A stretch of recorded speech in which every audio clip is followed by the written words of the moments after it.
Buen día, estimados participantes. A continuación, desarrollaremos el tema del papel de la administración financiera.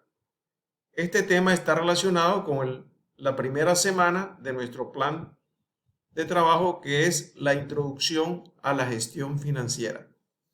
¿Qué temas enfocaremos dentro de este tema? Básicamente nos enfocaremos en conceptos de finanzas y la función de la administración financiera. Vamos a dar ejemplo también de algunas formas legales de organización empresarial, formas sencillas, métodos sencillos de organización empresarial. Vamos a describir cuál es el objetivo de la empresa. ¿Cuál es el objetivo de la empresa? ¿Y cuál es nuestro objetivo como gerentes financieros? Explicar por qué maximizar el valor de la empresa es una meta legítima del negocio. Nuestra misión como gerentes financieros es maximizar el valor de la empresa.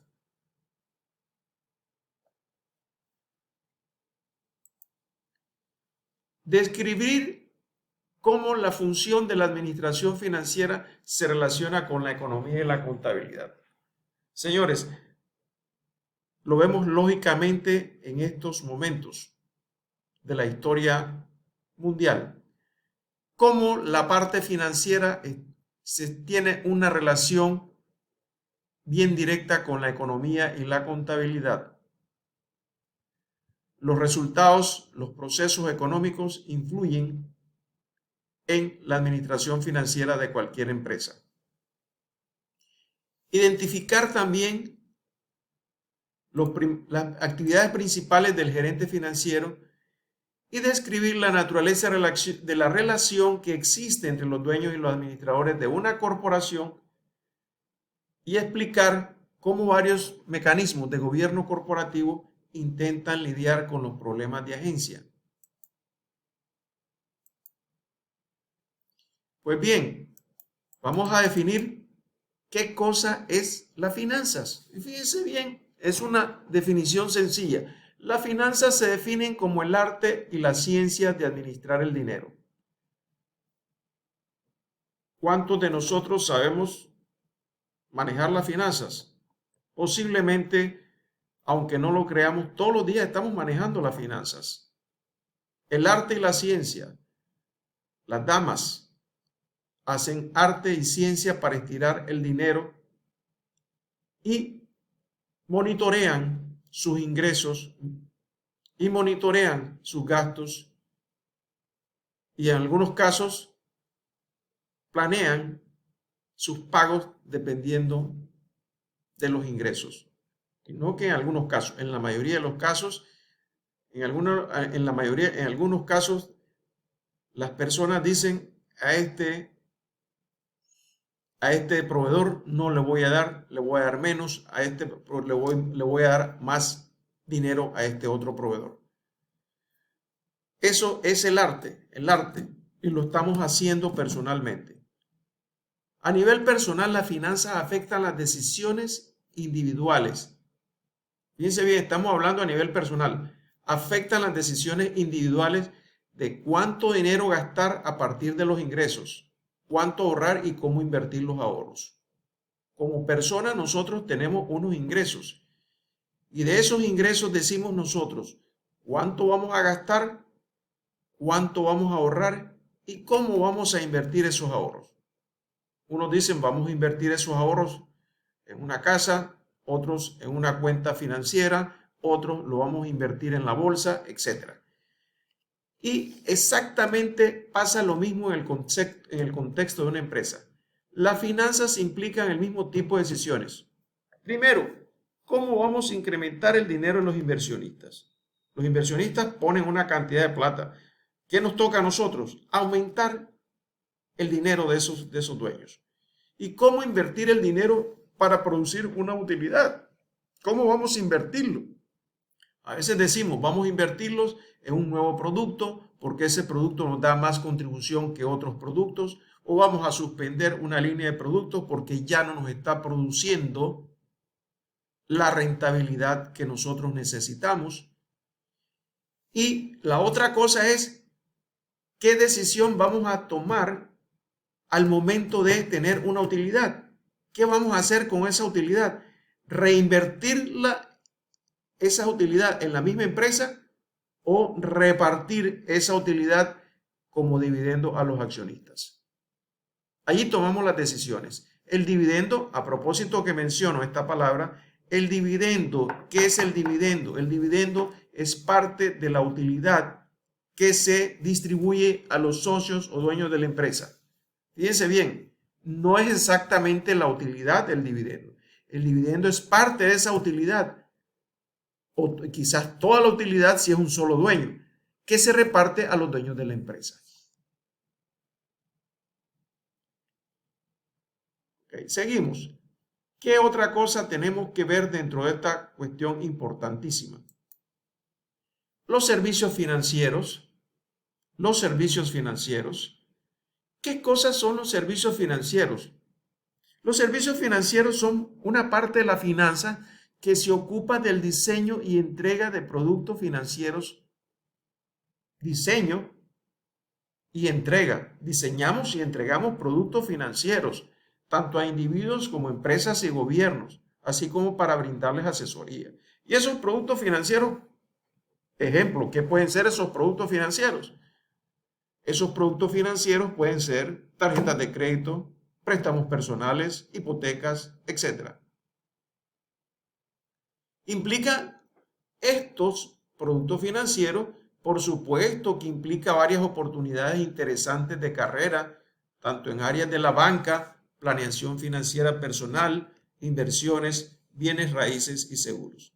Y fíjense bien, aquí es importante mencionar que a veces decimos los seguros. ¿Qué negocio seguro? El negocio seguro es manejo de dinero. Las compañías de seguro reciben mensualmente el valor de las primas. Básicamente es un negocio casi bancario, porque a veces las industrias de seguro también dan crédito, también nos dan intereses, nos dan planes especiales que nos dan compensaciones después de ciertos años. Y al final, cuando hacemos un seguro con ahorro y lo retiramos allá cuando ya estamos en la edad de jubilación, nos van a dar una plata con un interés, el cual va a ir creciendo dependiendo de dónde haya puesto o cómo le haya ido a las empresas de seguro al invertir esa plata en los diferentes sistemas financieros. Cuando estamos hablando de diferentes sistemas financieros, estamos hablando de bancos, estamos hablando de bolsas, estamos hablando de otros productos financieros.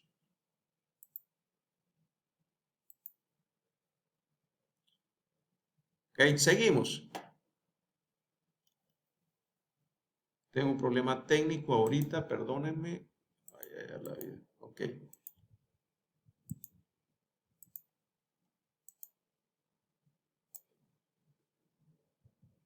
Seguimos. Oportunidades de carrera en la administración, en finanzas de la administración financiera. El concepto de administración financiera se refiere a las tareas básicamente del gerente financiero.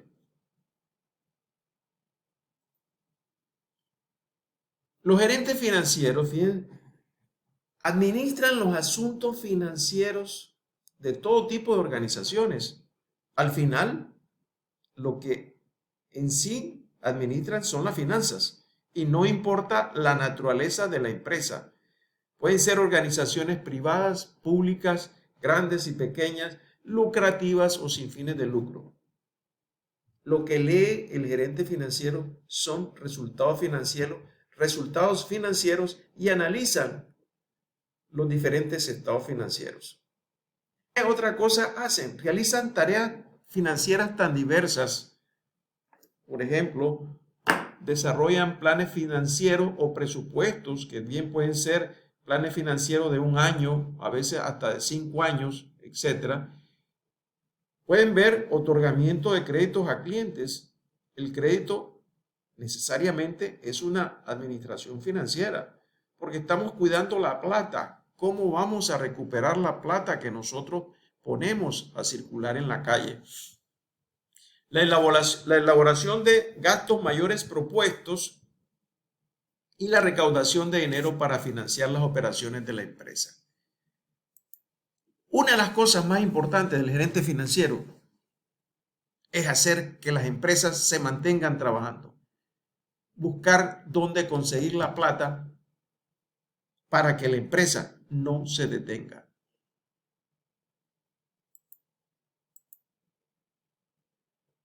Veamos las oportunidades de carrera en las finanzas y administración financiera. En los últimos años se ha dado un fenómeno, se ha incrementado la importancia y complejidad de las tareas del gerente financiero. ¿Por qué? Ha habido reciente, en el 2008, una reciente crisis financiera global y hoy también la estamos viviendo por un asunto de origen de salud. Y las respuestas de las autoridades ha habido un incremento en la competencia y ha habido cambios tecnológicos. Los cambios tecnológicos nos han puesto a trabajar y en cierta forma las fronteras han desaparecido debido a que hoy por hoy la globalización no tiene fronteras. Y esa globalización ha incrementado la demanda de expertos financieros capaces de administrar flujos de efectivo en diferentes divisas.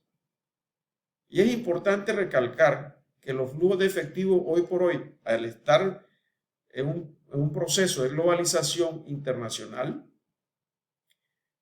hay diferentes monedas que administrar y por eso los financieros tienen que estar muy atentos a los cambios y a las acciones y actividades o noticias internacionales que pueden hacer que las divisas cambien de valor de un día hacia otro. Otra de las cosas importantes que el gerente financiero debe tomar es proteger a la compañía de los riesgos que surgen de una manera natural en las transacciones internacionales. Aquí vamos a mencionar seguidamente algunas formas legales de organización empresarial, dentro de los cuales vemos en términos generales que existe una propiedad unipersonal cuando una empresa es controlada por un solo dueño, quien la administra en su propio beneficio. Luego están las sociedades, que son las organizaciones donde están integradas por dos o más propietarios, llamados socios, los cuales realizan negocios en conjunto con fines de lucro. Y luego están las corporaciones, que ya son empresas de mayor tamaño y que pueden tener un conjunto de empresas o de tipo de empresas dentro de su organización. Localmente vemos que la mayoría de las empresas en Panamá han tendido a ser corporativas y de esta forma podemos hablar que Melo es una corporación, es un grupo de empresas, por ejemplo, que tiene vehículos, tiene huevos, procesa empacadoras de productos derivados del pollo, tiene bienes raíces, tiene productos para animales, etc.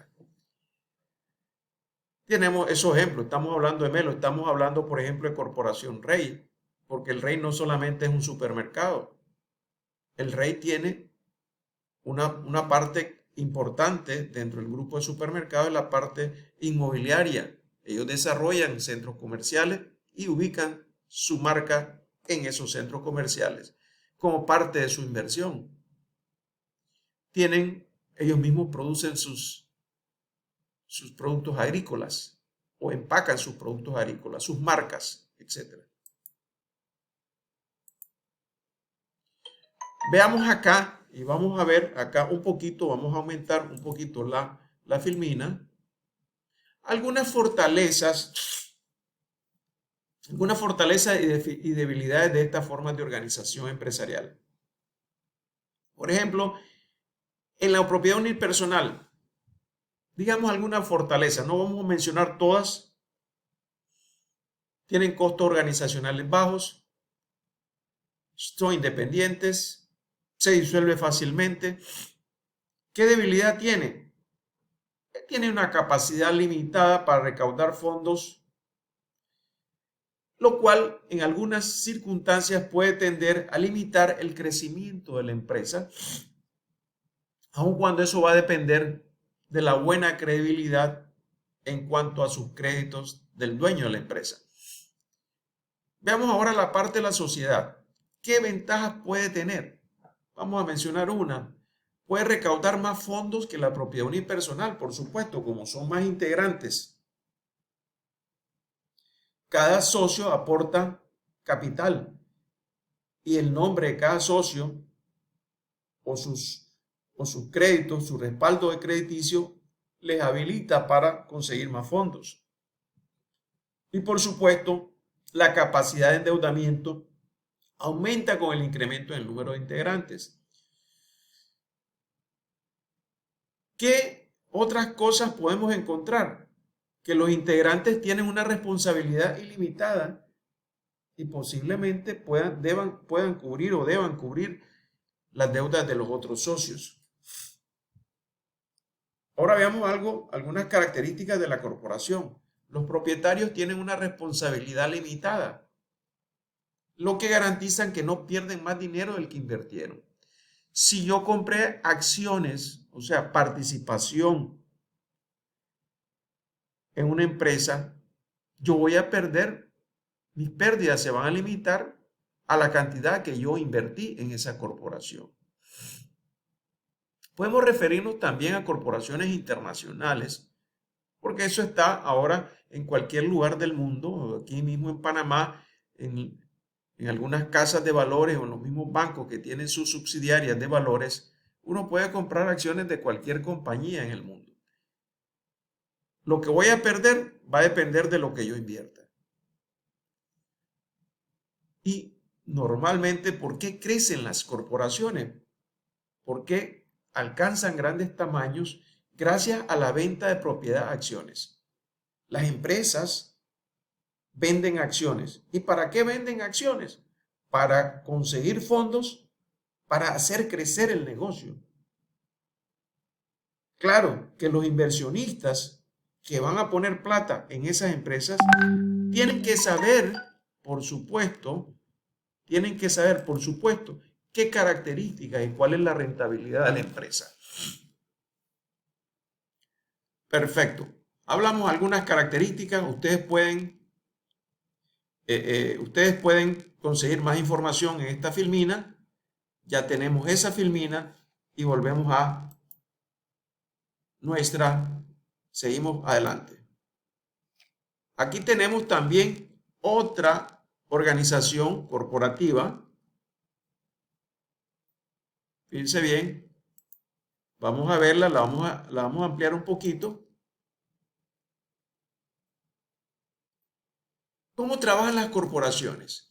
Fíjense bien, arriba están los accionistas. ¿Quiénes son los accionistas? Todos estos que están aquí son los dueños. Estos dueños accionistas eligen de entre los mismos dueños a un grupo, ya sea de 2 o 3 o 1, que va a ser parte del consejo directivo, el que va a dirigir la empresa, va a estar viendo todos los días la operación de la empresa. Este consejo directivo elige al gerente general, presidente, CEO, como le llaman en Estados Unidos. Y este es como el administrador general de esa corporación. Fíjense bien, estamos poniendo un ejemplo de una corporación. Ahora bien, tenemos acá esta corporación que es una empresa industrial. Como ustedes pueden ver, tiene vicepresidencia de recursos humanos, manufactura, finanzas, marketing, tecnología de la información. Nosotros vamos a explicar un poquito acá, como estamos hablando de finanzas, vamos a aplicar dos posiciones claves dentro de la finanza, la tesorería y la contraloría. ¿Qué es la tesorería? La tesorería es el área de la empresa que ve y vela por la plata, por el dinero, por el efectivo. Y la contraloría es la que pone los controles. lleva las contabilidades de costo, lleva las contabilidades financieras. ¿Y qué posiciones tiene? Por ejemplo, en la tesorería, fíjense bien, el que maneja la plata. Hay un gerente de gastos de capital, puede haber un gerente de crédito importante, gerente de manejo de divisas. En las empresas grandes donde trabajan con procesos internacionales, compra de productos internacionales, hay alguien que está pendiente del manejo de las divisas, cómo están variando los cambios día a día en el mercado. Gerente de fondo de pensiones. A veces hay corporaciones que manejan su propio fondo de pensiones. A veces estas empresas guardan la plata que sus asociados depositan como fondo de pensiones y a veces como incentivo le ponen una parte ellos como incentivo a los trabajadores. Y en la parte de Contraloría está la parte fiscal que ve la parte impositiva, la parte de contabilidad de costo, la contabilidad financiera. Cuando estamos hablando de contabilidad financiera es la gente que prepara los estados financieros de una empresa. ¿Ok? Seguimos viendo nosotros, fíjense bien, las oportunidades de carrera en la parte de la gerencia financiera. ¿Qué oportunidades de carrera se dan? Aquí tenemos diferentes carreras, diferentes puestos, posiciones como analista financiero, gerente de gastos de capital, gerente financiero de proyectos.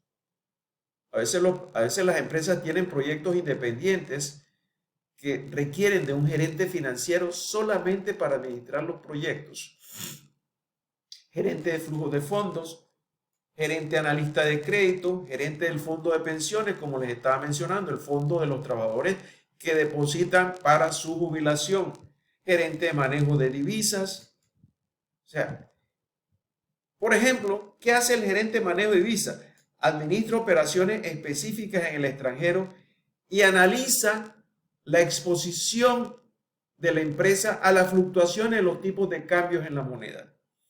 Fíjense bien qué interesante, porque es tan importante en ciertas empresas el manejo de divisas, el manejo de las monedas. Administra operaciones específicas en el extranjero y analiza la exposición de la empresa a las fluctuaciones de los tipos de moneda. Seguimos.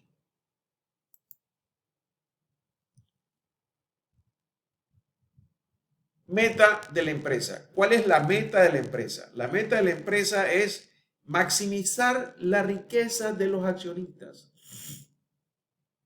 Por eso nos contratan o hacemos crecer el valor de la empresa.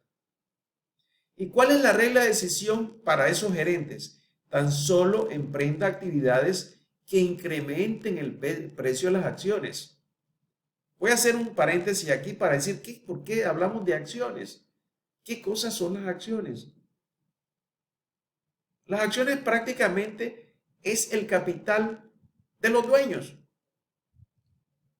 Vamos a decirle así, capital de los dueños o capital patrimonial. Capital patrimonial. Patrimonio de los dueños. Está dividido ese patrimonio, como pusieron, está dividido en unidades, vamos a llamarle así, unidades individuales de patrimonio. Y eso es lo que se llama acción.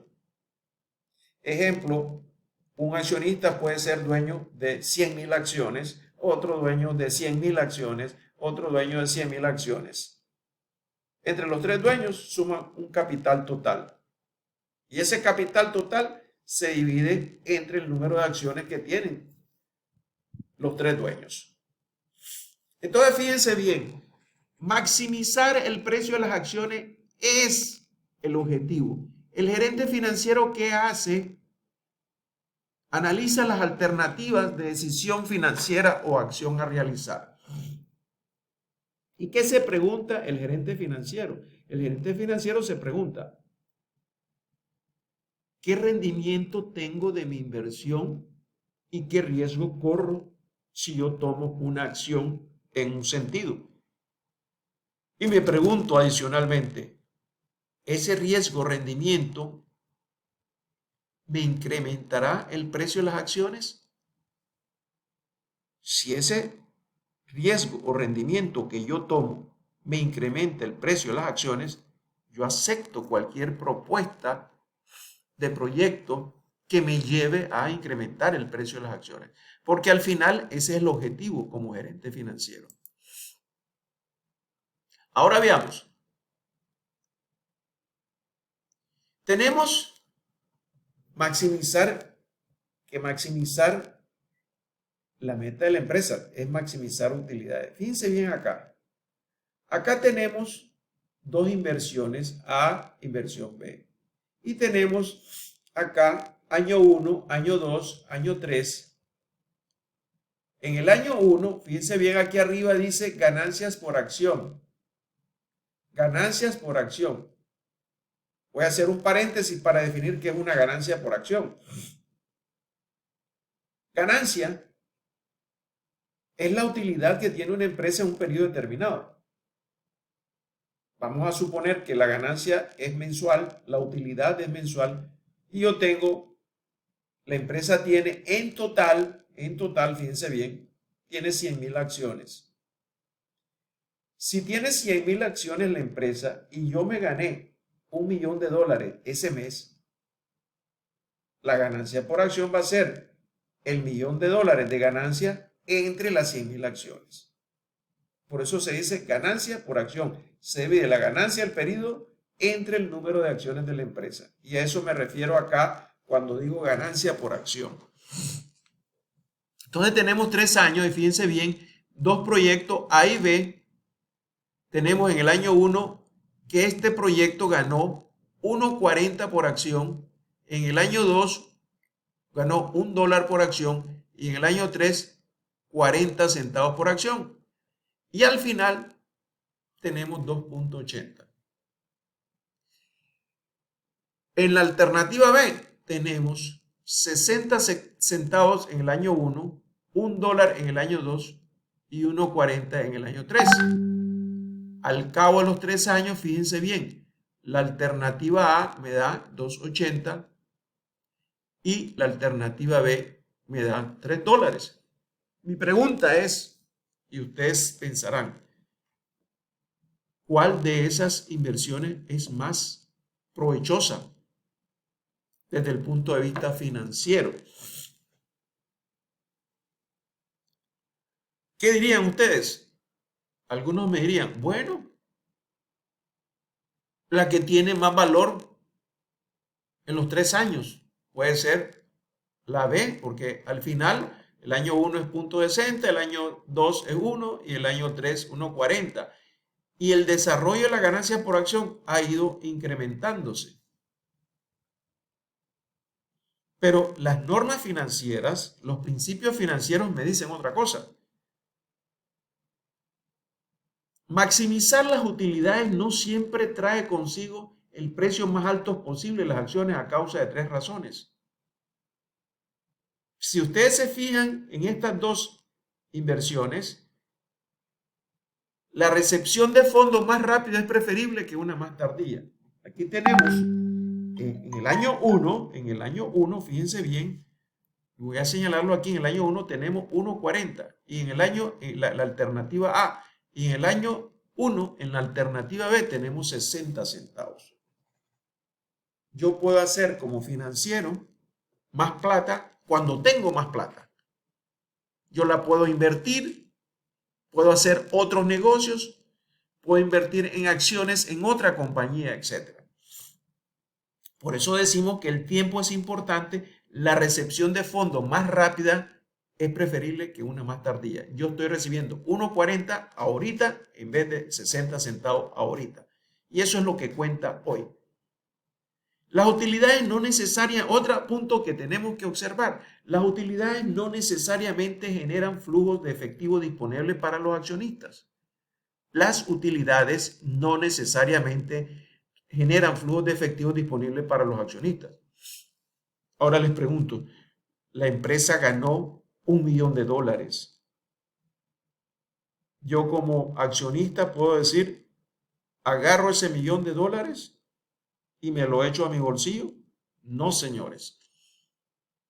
La empresa puede en ese momento, porque los momentos son, vamos a suponer que son a cierre de cada mes, al cierre de este mes, vamos a suponer al cierre de este mes de abril, al cierre de este mes de junio, al cierre de cualquier mes que sea, yo me gané $100,000.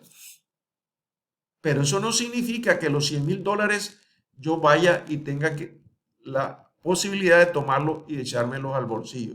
No, señores, esa plata está distribuida a través de compra de inventarios,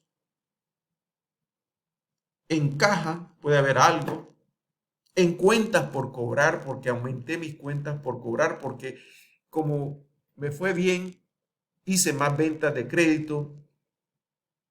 Entonces está distribuida en el negocio, está reinvertida en el negocio. Eso es lo que significa eso. Vete a la empresa. ¿Qué pasa cuando estamos hablando de participantes empresariales?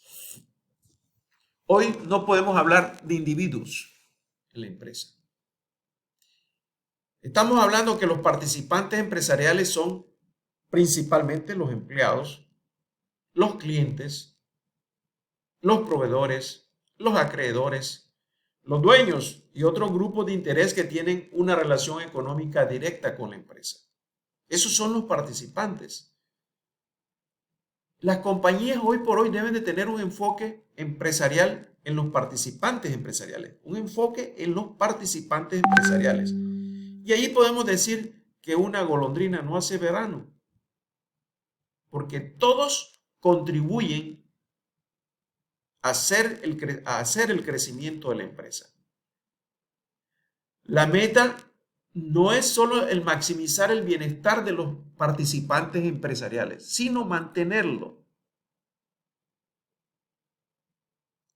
Les voy a poner un ejemplo. Boeing, ustedes saben los problemas que ha tenido Boeing, la empresa de aviación. Es una empresa que ensambla prácticamente los aviones en Estados Unidos. Ella tiene socios en Japón producen las alas, en Alemania producen motores, en Italia producen asientos, etcétera, etcétera. Pregunta, ¿ustedes creen que la gente de estos países, como participantes del crecimiento de Boeing, han querido que la empresa haya tenido el problema que ha tenido en estos últimos meses? El del famoso modelo de avión que no funcionó. Ellos están, si es necesario, ayudando científicamente para que se resuelvan esos problemas. Porque detrás de esos participantes empresariales hay cualquier cantidad de empleados que dependen de Boeing. Sigamos. El papel de la ética. Hoy no podemos hablar sin ética en los negocios. Esas fallas a la ética son como la que llamamos contabilidad creativa, administración de las ganancias, presupuestos financieros engañosos, pagos exorbitantes a los ejecutivos, que eso se da a veces, aún en condiciones que las empresas estén en crisis. Eso es falta de ética. Atrasos en fechas de opciones, de suscripción de acciones, sobornos, cobro de comisiones. Esto afecta totalmente a las empresas. Falta de credibilidad en la ética empresarial tiene consecuencias funestas para una empresa. Y los programas de ética, ¿qué buscan? Buscan reducir los litigios y los costos legales. Por supuesto, una falta de ética trae consecuencias de costos legales en la empresa. Mantienen una imagen corporativa positiva. Una empresa socialmente responsable, limpia y con buena ética es reconocida por sus clientes, sus propietarios y por toda la comunidad que depende de ellos. Y, por supuesto, de los accionistas. Esos accionistas que son inversores, al ver que la compañía respeta las características éticas, pues tiene confianza en que su plata está bien invertida. Por supuesto que todo este ambiente limpio en cuanto a la ética, ¿qué hace? Repercute en el valor, en el precio de las acciones de la compañía. Si no, véanlo en la realidad. Se habla que, por ejemplo, Samsung sobornó a un gobierno en Corea del Sur. ¿Qué pasó al siguiente día? El precio de las acciones empezó a disminuir en el mercado. Son ejemplos que han pasado, que se solucionan, pero todo eso lleva un costo adicional que repercute en pérdida de los dueños. La función del administrador de la administración financiera. El tamaño y la importancia de la función de la administración financiera dependen de las dimensiones de la empresa. En una empresa pequeña, el departamento contable realiza todo lo que tiene que ver con las finanzas. Conforme la empresa crece, la función de finanzas se convierte en un departamento independiente, relacionado directamente con el presidente o el gerente general de la empresa. Y ustedes vieron en la filmina que presenté del ejemplo de la corporación, ahí lo pueden ver, que depende de las finanzas, tiene toda una organización porque la empresa creció a nivel corporativo. Aparte, la administración financiera tiene relación con la economía. Señores, hoy por hoy estamos viendo lo que pasa en la economía. Y las finanzas tienen relación directamente con la economía. Y cuando estamos hablando de la economía, estamos hablando de leyes, decretos, normas, licitaciones gubernamentales, etc. Los gerentes financieros deben de comprender la estructura económica y estar atentos a las consecuencias de los diversos niveles de actividad económica y a los cambios en la política económica. Una política económica bien administrada, vamos a decir, por un ministro de Economía en un país, le da buenas señales a la empresa privada para desarrollarse. Y siempre se deben de auxiliar de teorías económicas bien sustentadas que sean directrices para lograr una operación empresarial de altura. Fíjense bien, aquí vamos a ver un ejemplo de que puede seguirse en una forma intuitiva quizás o una forma sencilla para tomar decisiones financieras. Y eso se llama el análisis de costos y beneficios marginales. ¿Y qué cosa es este análisis de costos y beneficios? Es un principio económico que lo pueden tomar. A lo mejor nosotros lo hacemos indistintamente estarlo viendo en esta clase en una forma metódica. Si un proyecto o una acción o una actividad que voy a desarrollar me da más beneficios que costo, pues tomo decisiones tomo decisiones positivas sobre esa alternativa de actividad. En fin, el análisis de costo y beneficios marginales es un principio económico que establece que deben tomarse decisiones financieras y llevarse a cabo acciones solo cuando los beneficios adicionales excedan los costos adicionales. Si tengo beneficios adicionales mayores que los costos, yo puedo tomar una decisión financiera para el proyecto o la actividad que tengo que evaluar financieramente. Y veamos un ejemplo. Un ejemplo sencillo. North Department Store está aplicando el análisis de costos y beneficios marginales para decidir si debe o no reemplazar un servidor que tiene. Vamos a asumir esto. Tiene un servidor viejito que le está ocasionando atrasos en los procesos digitales de su empresa, por el cual está pagando sobretiempos, por estar pagando mayores gastos de mantenimiento, Vamos a asumir que está gastando más energía, etc. Entonces, ¿cómo se evalúa esta decisión? Por ejemplo, vamos a ver, ¿qué beneficios tenemos con el nuevo servidor? Por supuesto, ustedes ven lo que les estoy diciendo. Menos horas extra, menos energía, X, X, Y, Z, más cosas. Y todas esas, esto que les estoy mencionando, el financiero las tiene que monitorear, sumar y restar, ponerle números. Sí, fíjense bien, poner números.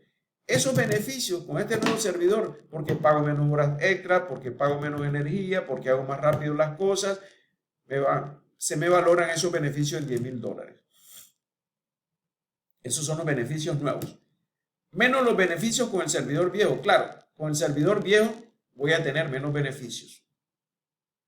Acá ustedes ven, el beneficio con el nuevo servidor me dan $10,000, con el viejo 3,000. El beneficio marginal entre el nuevo y el viejo servidor es 7,000. 10 menos 3, 7. ¿Cuál es el costo con el nuevo servidor? Bueno,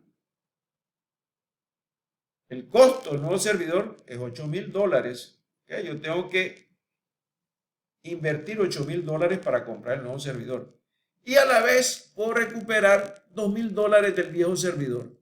Entonces, ¿cuál va a ser mi costo marginal?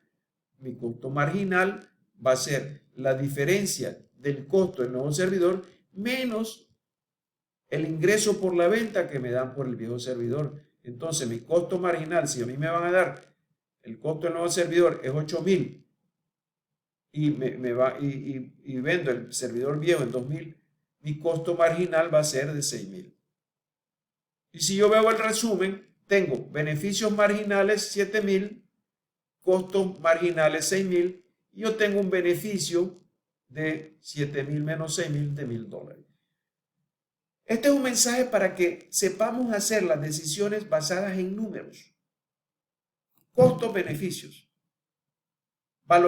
Valoricemos las actividades que nos generan, las actividades de mejora que nos generan el hecho de comprar un nuevo servidor.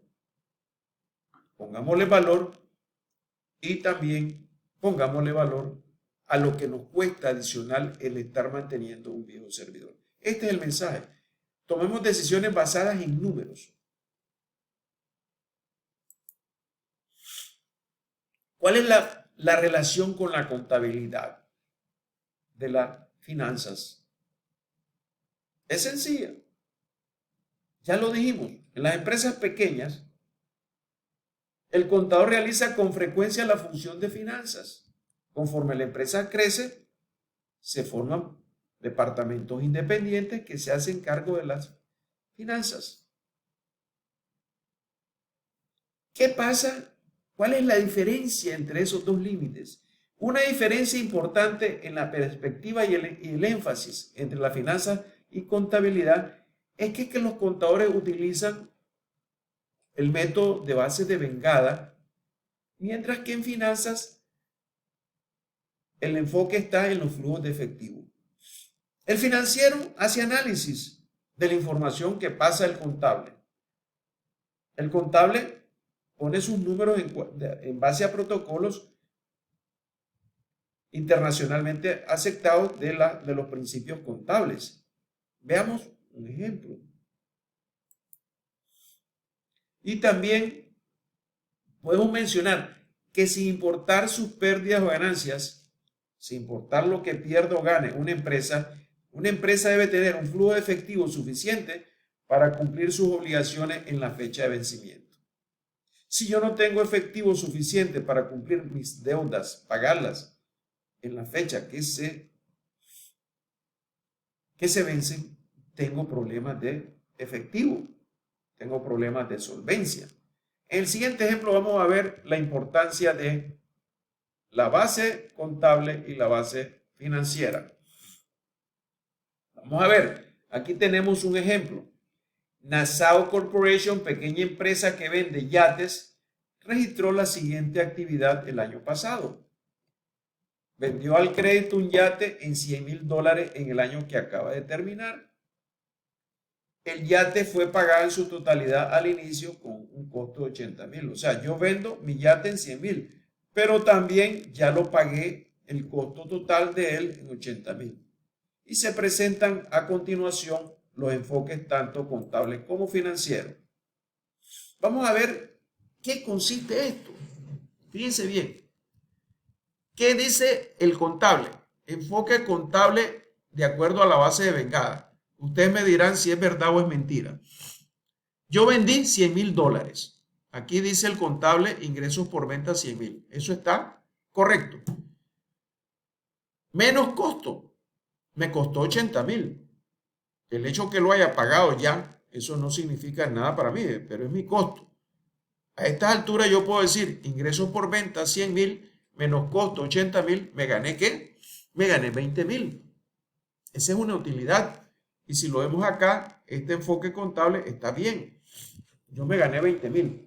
¿Qué pasa si lo veo desde el punto de vista financiero? Fíjense bien. Aquí está el informe financiero, base contable de efectivo. Yo tengo que ver los flujos de efectivo en ASAO correspondiente al año que terminó el 31 de diciembre. ¿Qué pasa? Si lo vemos así como una foto puntual en el tiempo, no tengo entradas de efectivo porque al final yo vendí el yate al crédito. Me costó 80.000 que los pagué, ya los saqué de mi bolsillo y no me ha entrado la plata. O sea, ¿qué está haciendo el financiero? Está cuidando el flujo de efectivo. Tengo cero por esa venta. ¿Y qué ha salido de efectivo? Fíjese bien el enfoque del financiero. Lo que está viendo son sus flujos de efectivo. Salieron de mi caja 80.000 dólares. Al final, ¿qué tengo acá? Un flujo de efectivo neto negativo de 80.000 dólares. Esto es nada más para que vean el impacto de la actividad o de las responsabilidades que tiene que tener el financiero. Tiene que estar encima de que haya plata y cuidar la plata. Aun cuando sabemos que una operación que está en continuo movimiento, pues genera el fondo para manejar los flujos de efectivo. Pero en este caso, estamos presentando esta foto para que entendamos la diferencia entre el enfoque contable y el enfoque financiero. Seguimos. La segunda diferencia principal entre finanzas y contabilidad tiene que ver con la toma de decisiones. Fíjense bien, los contadores dedican gran parte de su atención. ¿A qué dedican los contadores? A la recolección y presentación de datos financieros. ¿Qué hacen ellos? Recolectan la data y preparan los estados financieros. Con los datos que ellos van recogiendo, preparan los estados financieros. ¿Cuáles son esos estados financieros? Balance general, estado de pérdida y ganancias, etc.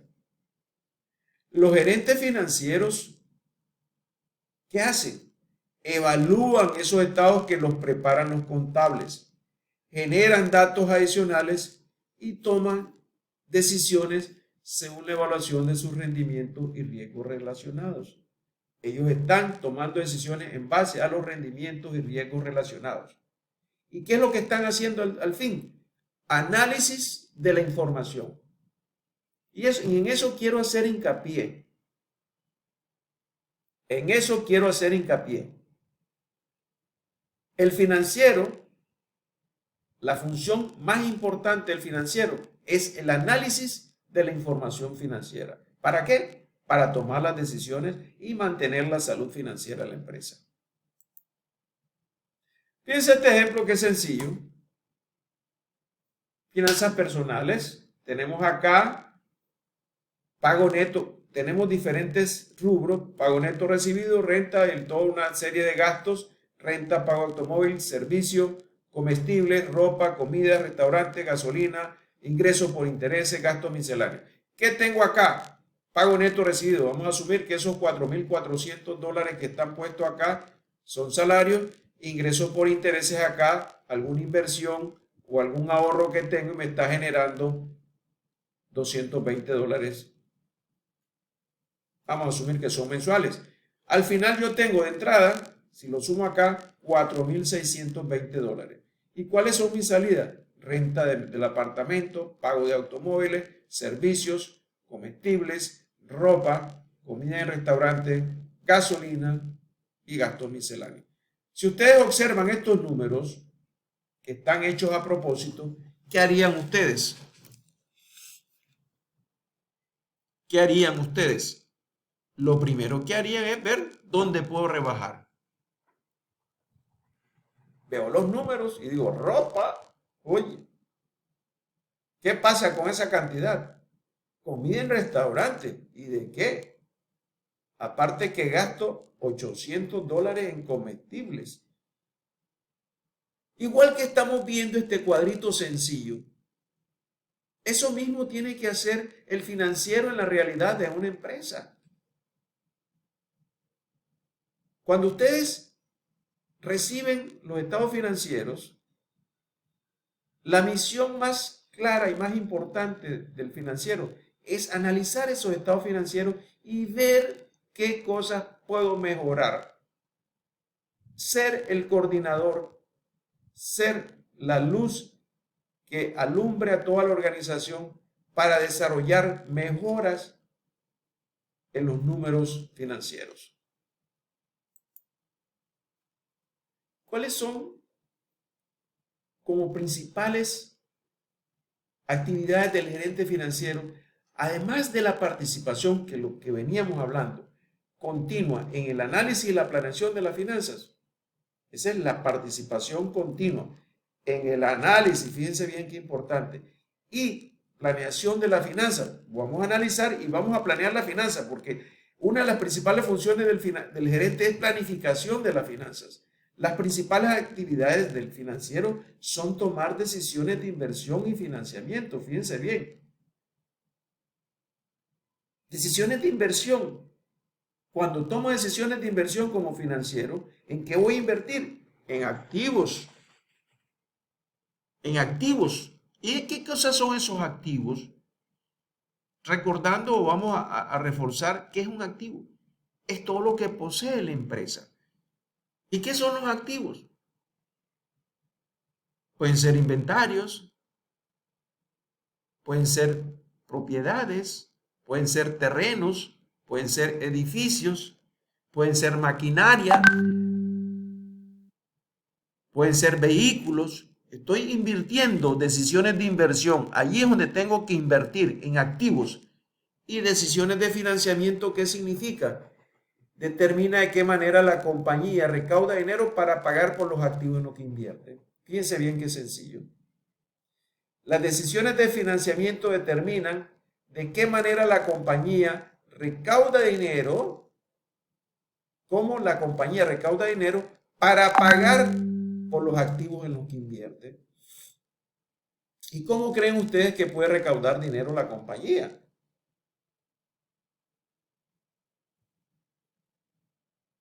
Endeudándose, deudas, préstamos o aporte de los socios,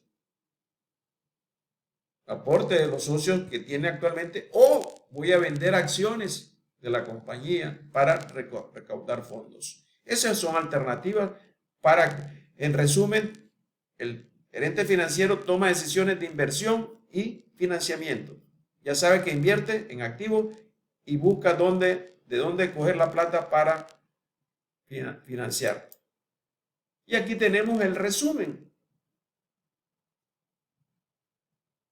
Aquí tenemos esta para muestra. Este es un balance general que lo vamos a mencionar rápidamente para que tengan una idea. El tema del balance general de los estados financieros los vamos a ver en la sesión 3 más a detalle, pero ya tenemos que irnos conectando con los términos y los usos. Vamos a ver el balance general. Aquí ven cositas que dice activos corrientes, activos fijos. Activos. Acabamos de decir que los gerentes financieros invierten en activos. Y cuando decimos activos corrientes, empezamos a clasificar algunos términos para que ustedes lo vayan conociendo. Activos corrientes son los activos de corto plazo. ¿Y cuáles son esos activos de corto plazo? Pueden ser las cuentas por cobrar, pueden ser los inventarios, la caja, etc. ¿Y cuáles son los de corto plazo? Activos fijos. Son los activos en que se invierte y que su recuperación se da a largo plazo. Por ejemplo, invierto en maquinaria, invierto en edificios, invierto en terrenos. Esos son los activos fijos. Los activos fijos son los que generan y promueven la actividad del negocio. O sea, están viendo que yo tomo la plata para invertir en eso. Tomo plata para invertir a corto plazo en inventarios. Y por el otro lado, fíjense bien, aquí dice pasivos corrientes y fondos a largo plazo. Para que vayamos conectándonos. ¿Pasivos qué es? Es una deuda. Básicamente pasivo, sinónimo de deuda. ¿Y qué hay? Deudas a corto plazo y deudas a largo plazo. Si yo tomo deudas a corto plazo, ¿qué tipo de activo voy a financiar? Si tengo deudas a corto plazo, voy a financiar los activos de corto plazo. Deudas de corto plazo me financian los activos de corto plazo, por ejemplo, los inventarios. Por eso ustedes ven que los bancos tienen ciertas líneas de crédito de corto plazo que le dan a las empresas, y las empresas ¿qué hacen? Invierten en activos de corto plazo, por ejemplo, inventarios, financian las cuentas por cobrar, etc. Y los fondos a largo plazo son las deudas a largo plazo que se invierten, se consiguen también para invertir en activos fijos. Porque los activos fijos siempre son de un valor mayor. Y que son cosas que no las puedo diferir en un corto plazo. Por decir un ejemplo, un edificio no lo voy a diferir en 3 años, lo difiero en 20 años, porque si no, se me hunde la empresa. Seguimos. Estamos terminando. Aquí es básicamente conceptos finales, lo que es un gobierno corporativo. Hoy se menciona bastante lo que es un gobierno corporativo y básicamente se refiere a reglas, procesos y leyes que se aplican en la operación, el control y regulación de la empresa. Muchos de nosotros hemos escuchado mencionar la palabra gobierno corporativo. Gobierno corporativo es una metodología de administración en donde las decisiones a veces son consensuadas a través de gente que forma parte especial del team o del equipo de gobierno corporativo. Ese gobierno corporativo puede estar formado por diferentes tipos de disciplinas financieras, de recursos humanos, operativas, etc. Cada uno especialista en su área. Pero ¿qué existe? Además de eso existen normas. Normas que se dicen, por ejemplo, no se deben de contratar a personas dentro de tal grado de consanguinidad para ser directivos de la empresa. Un ejemplo, aunque no sea lo real, ¿verdad? Pero no puede participar como junta directiva alguien relacionado en el segundo grado de consanguinidad con alguno de los directivos. Ese es un ejemplo. ¿Y qué hace este gobierno corporativo? Define derechos y responsabilidades de los participantes corporativos. Aquí lo estamos a decir, los derechos que tienen, las responsabilidades de los participantes corporativos, como los accionistas, el consejo directivo, los funcionarios de administradores y otros participantes empresariales, y así como las reglas y procedimientos que nos dan a conocer cómo tomar las decisiones corporativas. Seguimos. Otro concepto que tenemos que manejar es el de inversionistas individuales y el de inversionistas institucionales. Como ustedes lo ven, lógicamente los inversionistas individuales compran cantidades. ¿Qué hacen los inversionistas individuales? Fíjense bien, compran cantidades pequeñas de acciones para satisfacer sus metas personales de inversión. Ejemplo, uno de nosotros compra 10 acciones o 100 acciones de Copa porque estamos esperanzados que nos rinda un interés mucho mayor que lo que nos puede dar el banco, que nos puede dar menor interés un banco que una inversión en acciones. Y los inversionistas institucionales, ¿qué son los inversionistas institucionales? Son profesionales de inversiones dedicados a la inversión. Como por ejemplo, fíjense bien, los inversionistas institucionales son los bancos y compañías de seguro, fondos de inversión y fondos de pensiones que reciben un pago por administrar el dinero de otras personas y que negocian grandes cantidades de valores. ¿Qué nos dice esto? Por ejemplo, un fondo de pensiones. ¿En qué consiste un fondo de pensiones? Quizás es el tema que nos puede servir de ejemplo. Nosotros somos los inversionistas. Depositamos plata en los fondos. El fondo nos ofrece un esquema de inversión. ¿Ya? Entonces, el fondo se encarga de poner a trabajar la plata de nosotros en diferentes ambientes financieros. Puede ser un banco que le dé un buen interés, puede ser una bolsa de valores o valores, acciones, puede ser compra de otras acciones en otras compañías, etc. ¿Y qué están haciendo los institucionales? Administrando un dinero. ¿Y qué hacen? Por administrar ese dinero nos cobran una comisión. Los inversionistas, a veces los inversionistas institucionales supervisan los gobiernos corporativos. Hay una relación importante entre el concepto de gobierno y agencia. Gobierno corporativo en las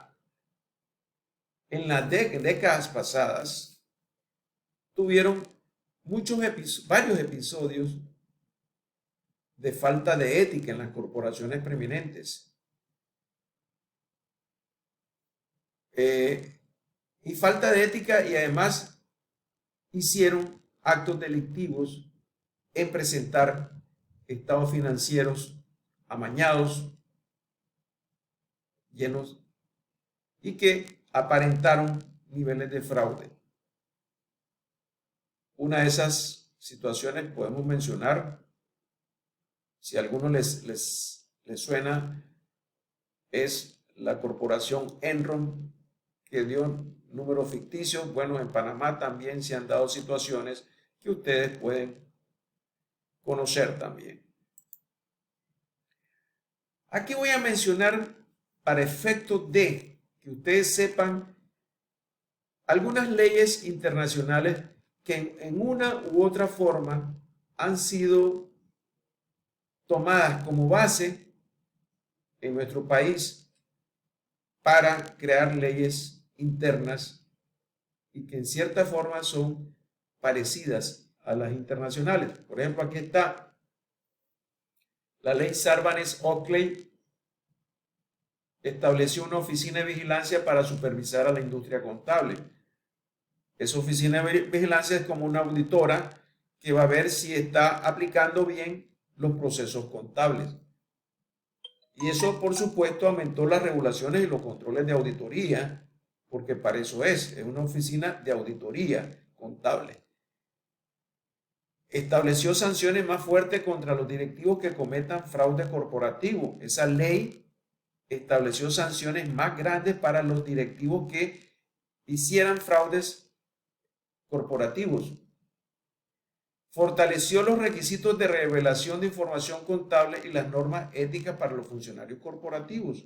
Esos funcionarios corporativos tienen que ser éticos en cuanto a la información contable que manejan. Estableció directrices para la estructura y composición de los consejos directivos. A veces yo puedo formar una directiva a mi conveniencia y por eso reguló el establecimiento y la conformación de los consejos directivos en las corporaciones. Ordenó que los directivos corporativos anuncien de forma inmediata la resolución de vender acciones. Fíjense bien, a veces de repente, si un directivo corporativo se da cuenta que una empresa va a bajar el precio de sus acciones y empieza a vender las acciones, puede ser de que esté usando información privilegiada y por eso ordenó a los directivos corporativos que anunciaran de forma inmediata la resolución de vender acciones. Eso es una ley americana, pero también acá se tomaron acciones en ese sentido. Y aumentó la autoridad para regular valores en los presupuestos de auditores e investigadores. ¿Qué consiste el gobierno y agencia? Básicamente, fíjense bien, el arreglo entre un consejo directivo y un agente que actúa en representación de ese consejo directivo. ¿Y quién es el agente? Por ejemplo, los accionistas de una compañía, o sea, que son los consejos directivos, eligen administradores. Esos administradores funcionan, que son los gerentes, entre comillas, entre paréntesis, es el agente para actuar en su representación. O sea que los consejos directivos, las juntas directivas, a veces nombran a sus gerentes, administradores, y les dan poder general para que actúen en nombre de la directiva. Sin embargo, como siempre, se pueden dar problemas de relación, problemas de agencia, cuando esos administradores anteponen sus metas personales a las de los accionistas. Ahí es donde vienen los problemas. Sin embargo, se recomienda que cuando hay ese tipo de problemas, es mejor manejarlo a través de planes de incentivos.